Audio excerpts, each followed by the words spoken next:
सुन्नी वक्फ board के settlement प्रस्ताव पर मुस्लिम पक्षकारों ने मोर्चा खोल दिया है। मुस्लिम पक्षकारों ने साफ कहा है कि उन्हें सुन्नी वक्फ बोर्ड का प्रस्ताव मंजूर नहीं। अयोध्या मामले पर सेटलमेंट की कोशिशों को बड़ा झटका लगा है। देश के सबसे बड़े मुकदमे में समझौते की सुगबुगाहट की लौ तेज होने से पहले ही बुझ गई।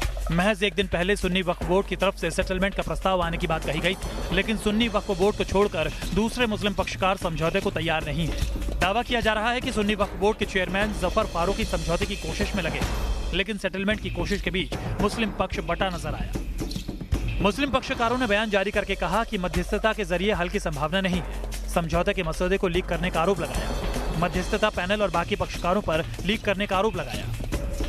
अब चूंकि हियरिंग खत्म हो चुकी है, मीडिएशन के बारे में एक बार रिकॉर्ड हो चुका है कि मीडिएशन सक्सेसफुल नहीं रहा, उसके बाद इस स्टेज पर एक आदमी जो रिप्रेजेंटेटिव कैपेसिटी में कर रहा था मुकदमे की पैरवी, वो आदमी कह दे कि ये इसको मैं सरेंडर कर रहा हूँ।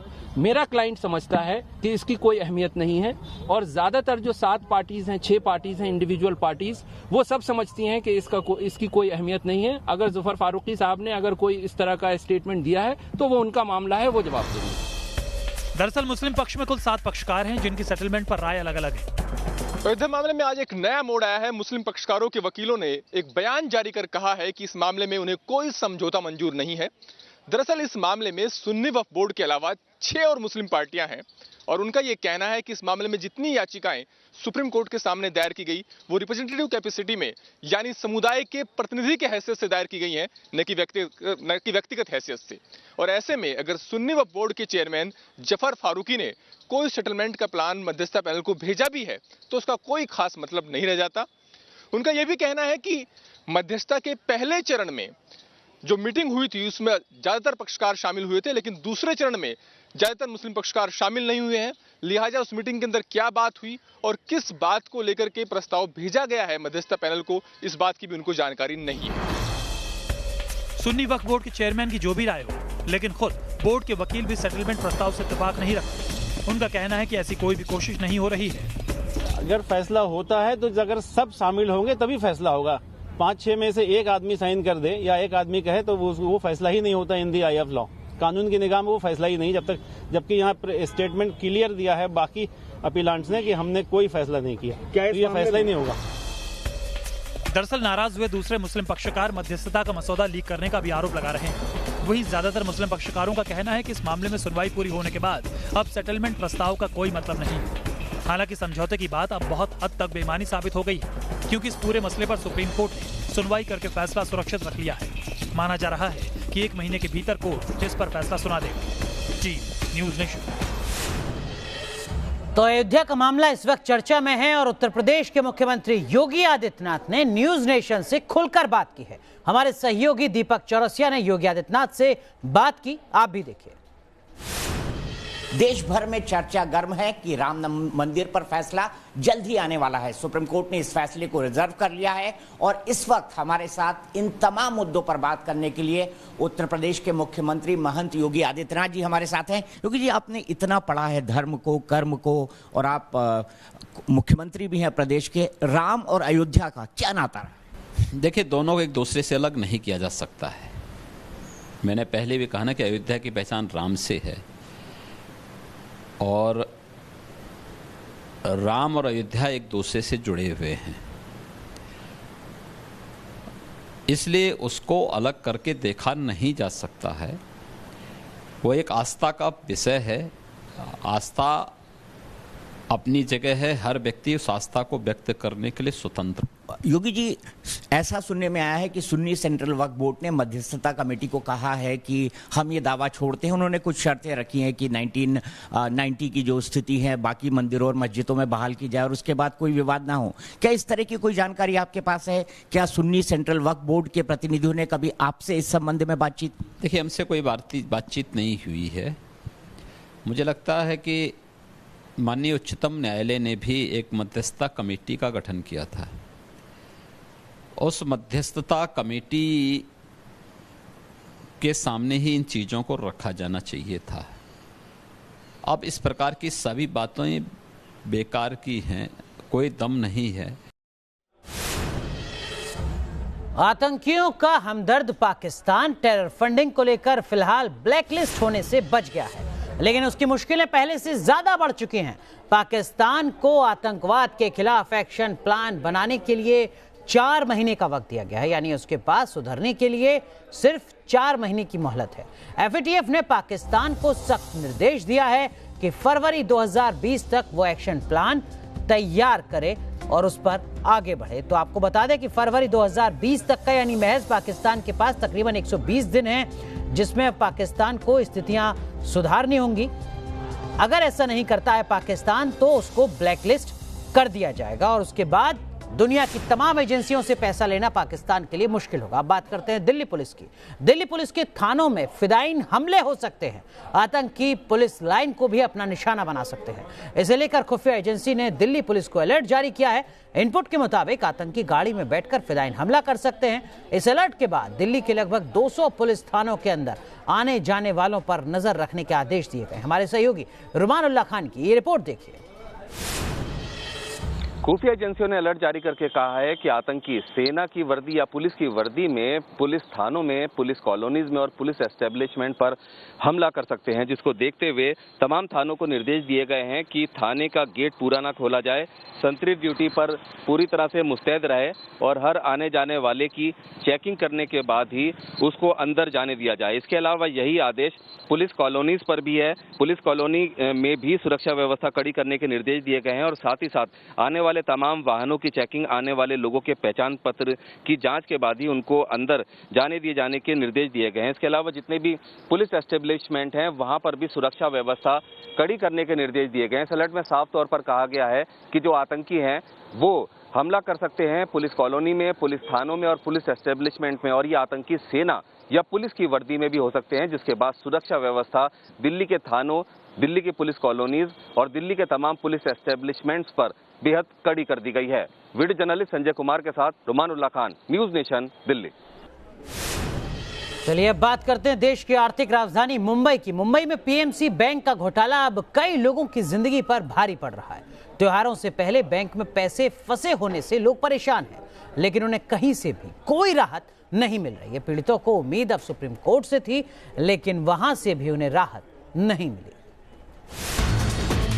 एक बैंक घोटाला लाखों लोगों की खुशियां छीन रहा है। पैसे बचाने के लिए जिस पीएमसी बैंक पर लोगों ने भरोसा किया, उसने ऐसा धोखा दिया कि लोगों को अपना भविष्य अंधेरे में नजर आने लगा है। सालों की जमा पूंजी लूटी तो सदमे में कुछ लोगों की सांस भी टूट रही है, लेकिन राहत की बजाय पीएमसी बैंक के ग्राहकों को आफत ही आफत मिल रही है। तो मेरे बेटी की शादी है तो मैं क्या करूं? मेरा उधर एफडी लॉक हो गया। हमारी दिवाली काली हो गई, नवरात्रि काली हो गई, हम लोग रातों रात रोड पे आ गए। पैसे के लिए हम लोग मोहताज हो गए, क्या करें, कहाँ जाएं? पीएमसी बैंक घोटाले के पीड़ितों को अब सुप्रीम कोर्ट से भी झटका लगा है। सर्वोच्च अदालत ने सुनवाई से इनकार कर दिया है और हाई कोर्ट जाने की नसीहत दी है। हालांकि सॉलिसिटर जनरल तुषार मेहता ने कोर्ट में ये जरूर कहा कि सरकार पीड़ितों की तकलीफ को समझती है और जरूरी कदम भी उठा रही है। सरकार ने अभी तक किसी भी तरह का कोई भी सुरक्षात्मक नीति का ऐलान नहीं किया है। आज भी लोग जो है मर रहे हैं, आज भी सुसाइड कर रहे हैं, लोग इधर से उधर कोर्ट का दरवाजा खटखटा रहे हैं, कोर्ट जो है सुनने से इनकार कर रही है। निश्चित रूप से यह एक बहुत बड़ी विडंबना है हमारे देश में। बता दें कि पीएमसी घोटाला 4000 करोड़ से ज्यादा का है और सहकारी बैंक के इस घोटाले का असर लाखों लोगों पर पड़ा है। बैंक में लाखों रुपए फंसे होने की वजह से 2 लोग तो इस कदर सदमे में आ गए कि हार्ट अटैक से उनकी मौत हो गई। फट्टूमल पंजाबी और संजय गुलाटी के लाखों रुपए बैंक में फंसे थे। जरूरत में अपनी खुद की गाढ़ी कमाई वो निकाल नहीं पा रहे थे और इस वजह से वो बेहद परेशान थे। वहीं खबर है कि बैंक घोटाले से परेशान एक पीड़ित ने खुदकुशी कर ली। बता दें कि पीएमसी बैंक में 51,601 से ज्यादा ग्राहकों के 11,617 करोड़ रुपए डिपॉजिट हैं। इनमें टर्म डिपॉजिट 9,326 करोड़ रुपए के हैं, जबकि डिमांड डिपॉजिट के तौर पर 2,291 करोड़ रुपए जमा हैं। त्योहारों के सीजन और मंदी के दौर में एक बैंक ने अपने कई ग्राहकों को बहुत बड़ा झटका दिया है। भविष्य अंधेरे में देख अब बहुत से ग्राहकों की उम्मीदें भी टूटने लगी हैं। अब नजरें सरकार और आरबीआई पर हैं कि वो ठोस कदम उठाएं ताकि पीड़ितों को पैसा और उम्मीदें दोनों मिल सकें। Team news nation. पंजाब और हरियाणा में लगातार पराली जलाई जा रही है। आसमान में उठता धुआं प्रदूषण का सबब बन रहा है। पराली जलने से दिल्ली एनसीआर की आबो हवा भी काफी ज्यादा खराब हो चुकी है।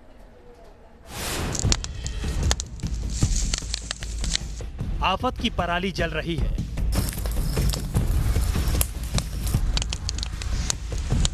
सांसों में घुटन बढ़ रही है। हवा में जहर घुल रहा है। सांस लेना दूभर हो रहा है। पंजाब, हरियाणा और पश्चिमी उत्तर प्रदेश में लगातार पराली जल रही है। किसान गेहूं की फसल के लिए खेतों से पराली साफ कर रहे हैं। खेतों से पराली हटाने के लिए उसे जलाना ही किसानों को सबसे आसान तरीका लगता है। पंजाब और हरियाणा के गांवों में आपकी नजर जहां तक जाएगी वहां पराली जलती हुई दिखेगी। पराली जलाने की ये तस्वीरें पंजाब के अमृतसर की हैं। यहाँ किसान दिन रात एक करके किसी तरह खेतों से पराली हटा देना चाहते हैं। पराली का उठता धुआं हवा जहरीली बना रहा है। दिल्ली के बवाना में एयर क्वालिटी इंडेक्स 339 रिकॉर्ड किया गया, जबकि द्वारका में 284 और श्रीफोर्ट इलाके में AQI 288 दर्ज किया गया। नोएडा सेक्टर 125 में AQI 336 दर्ज किया गया, जबकि हरियाणा के गुरुग्राम में एयर क्वालिटी इंडेक्स 221 दर्ज किया गया। वहीं पंजाब के जालंधर में 110 और पटियाला में 114 रहा।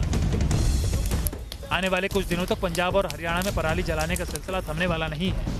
इसका मतलब है कि दिल्ली NCR में इसका साइड इफेक्ट स्मॉग के तौर पर दिखता रहेगा और लोगों को जहरीली हवा से मुक्ति नहीं मिलने वाली। अमृतसर से राजेश गिल के साथ टीम न्यूज नेशन। देश में मिलावटी दूध मिलना लगातार जारी है। FSSAI की रिपोर्ट में इसका खुलासा हुआ है। देश भर के में लिए गए सैंपल्स में करीब 41% दूध ऐसा पाया गया जो गुणवत्ता के पैरामीटर को पूरा नहीं करता। दिवाली नजदीक है, ऐसे में मिलावट का दौर शुरू हो चुका है। लिहाजा FSSAI ने खोया, पनीर और घी में मिलावट की पहचान करने के लिए दिल्ली के सभी 12 जिलों में सर्विलांस जांच कराने का फैसला लिया है। भारतीय रेलवे ट्रेनों के परिचालन के लिए अब इसरो की मदद ले रही है। इसरो के सैटेलाइट गगन के जरिए ट्रेनों की पल पल की अपडेट रेलवे को लगातार मिल रही है।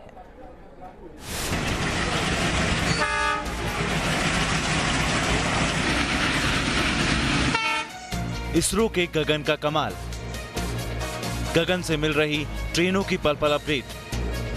30 सेकंड में मिलती है ट्रेन की स्पीड और लोकेशन डाटा। इसरो सिर्फ अंतरिक्ष में ही कमाल नहीं दिखा रहा, बल्कि जमीन पर ट्रेनों के संचालन में भी अहम रोल अदा कर रहा है। गगन सैटेलाइट के जरिए भारतीय रेलवे को ट्रेनें सही वक्त पर चलाने में मदद मिल रही है। RTIS के जरिए ट्रेन कंट्रोलर को ट्रेन परिचालन में काफी सहूलियत हुई है। ट्रेन का टाइम ऑटोमेटिक सिस्टम में अपडेट हो जाता है। सिर्फ ट्रेनों के निकलने का वक्त ही नहीं, ये ट्रेनों की स्पीड भी बताता है। इससे हर 30 सेकंड में ट्रेन की लोकेशन के बारे में पता चलता है। आप खुद देखिए कैसे रेलवे ट्रेनों की स्पीड चेक करता है। पहले रेलवे कंट्रोलर की ड्यूटी मुश्किल थी। उसका ज्यादातर समय रजिस्टर में ट्रेनों का डाटा फीड करने में ही चला जाता था। ऐसे में वो जरूरत के हिसाब से ट्रेनों को चलाने की प्लानिंग नहीं कर पाते थे। अब डेटा सीधे सैटेलाइट से जुड़ जाने की वजह से कंट्रोलर को ज्यादा समय मिलता है, इसलिए वो प्राथमिकता के आधार पर ट्रेनों को समय से पहुंचाने का काम करते हैं। देश में करीब 12,000 लोकोमोटिव इंजन हैं। इनमें से करीब 6,000 में गगन के सिस्टम लग चुके हैं, यानी रेलवे के आधे इंजनों की निगरानी इसरो के गगन प्रणाली के जरिए अंतरिक्ष से की जा रही है। इसमें तकरीबन 120 करोड़ रुपए का खर्च आया है। अब आपको दिखाते हैं कि ट्रेन के ड्राइवर की ये सिस्टम कैसे मदद करता है, आखिर कैसे दुर्घटना के दौरान या दूसरे मुश्किल हालातों में मददगार साबित होता है। रेलवे यात्रियों के लिए रोज नई तकनीकें इस्तेमाल कर रहा है। गगन सैटेलाइट के जरिए ट्रेनों का परिचालन भी इसकी एक कड़ी है, जिसके जरिए ट्रेनों का सटीक वक्त पता चलता है। आने वाले वक्त में इसका इस्तेमाल देश के हर ट्रेन में करने की तैयारी है। तो जरूर कहा सकता है कि इससे पहले जो भी तकनीक थी, लेकिन अब जो नई तकनीक है उस तकनीक के जरिए अब रेलवे के यात्रियों को उसकी पूरी जानकारी इसरो के जरिए, या यूँ कह सकते हैं कि रेलवे अब इसरो की निगरानी में है। वीडियो जर्नलिस्ट संजय के साथ रविकांत, न्यूज नेशन, दिल्ली।